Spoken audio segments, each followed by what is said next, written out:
Halo, selamat pagi. Assalamualaikum warahmatullahi wabarakatuh. Salam sejahtera untuk kita semua.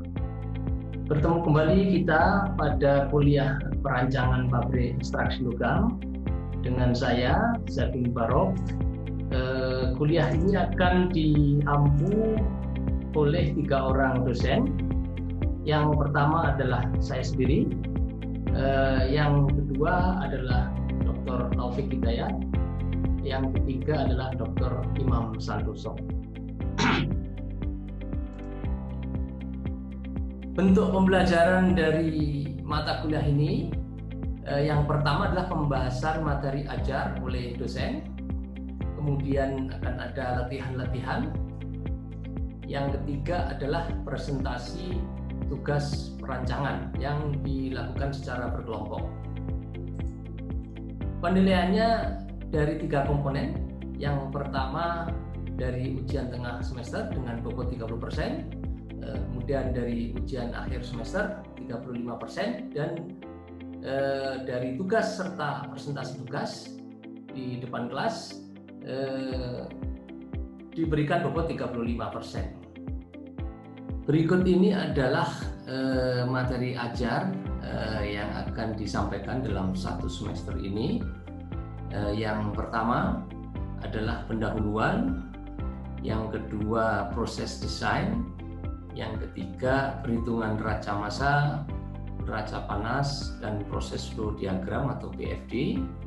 Dilanjutkan nanti bab berikutnya mengenai reaktor dan peralatan pabrik ekstraksi logam, kemudian perancangan tata letak atau layout pabrik dan pemilihan lokasi pabrik, dan berikutnya adalah estimasi biaya dan analisis finansial.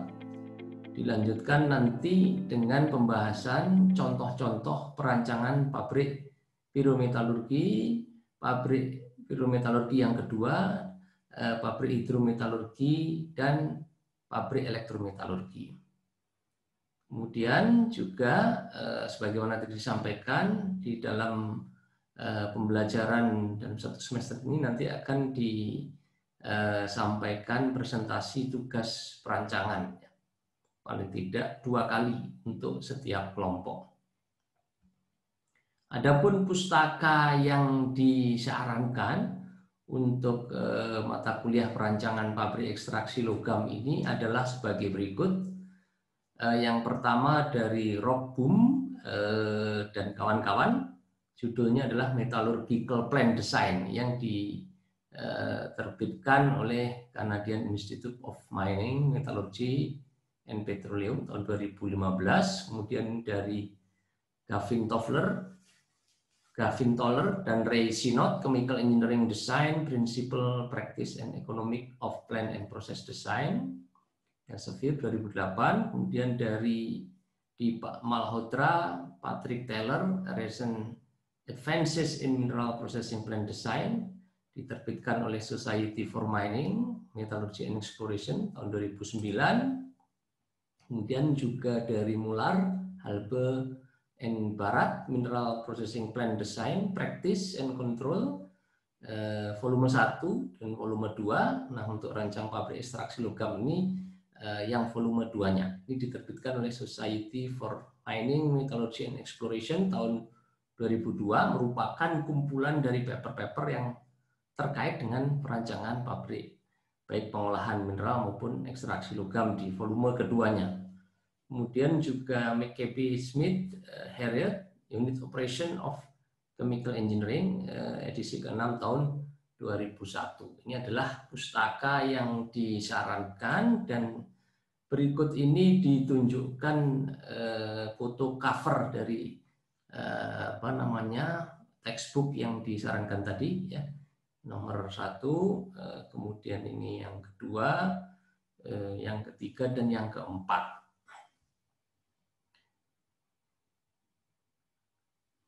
Untuk yang pertama ini belum ada di perpustakaan, ya, tapi saya punya, ya.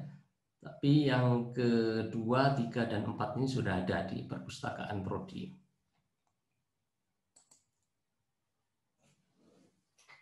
Kemudian silabus singkat dari mata kuliah ini mata kuliah ini berisi proses perancangan pabrik ekstraksi logam, perhitungan neraca material termasuk neraca air, neraca panas dan konsumsi bahan habis, penentuan jenis, jumlah, dan spesifikasi peralatan pabrik, perancangan tata letak atau layout pabrik, pemilihan lokasi pabrik, estimasi biaya, dan kelayakan pabrik ekstraksi logam. Dan capaian pembelajaran yang ingin dicapai setelah mengikuti kuliah ini, mahasiswa memahami proses desain pabrik ekstraksi logam dan dapat merancang suatu pabrik ekstraksi logam berikut melakukan analisis kelayakan ekonominya. Itu adalah learning outcome-nya. Dari 10 learning outcome program studi teknik metalurgi ITB, terdapat 4 learning outcome yang ingin dicapai dari mata kuliah ini, yaitu learning outcome F, yaitu kemampuan mendesain pabrik pengolahan mineral, pencucian dan beneficiasi batubara, pabrik ekstraksi logam, ya, pabrik ekstraksi metalurgi, dan rancangan paduan logam. Jadi yang diberikan tanda merah ini yang relevan untuk mata kuliah ini. Kemudian juga pengetahuan dan pemahaman mengenai peranan engineer, ya, dalam global, economical, ecological, and societal context, karena di dalam mata kuliah ini juga nanti akan diberikan materi mengenai analisis keekonomian dan beberapa hal yang terkait lainnya. Kemudian juga kemampuan komunikasi dari oral presentation, penulisan laporan, dan debat. Ini juga ingin dicapai karena di dalam kuliah ini salah satu komponen penting penilaiannya adalah tugas perancangan yang dikumpulkan kepada dosen dan juga dipresentasikan di depan kelas, dan juga dibuka forum untuk tanya jawab di situ. Dan yang keempat adalah kemampuan bekerja di dalam tim. Ini jelas karena diberikan tugas perancangan secara berkelompok, ya. Jadi Anda harus bekerja sama dengan anggota kelompok lainnya dan dinilai kemampuan kerjasama kelompoknya. Jadi ini adalah learning outcome yang ingin dicapai dari pembelajaran mata kuliah perancangan pabrik ekstraksi logam ini.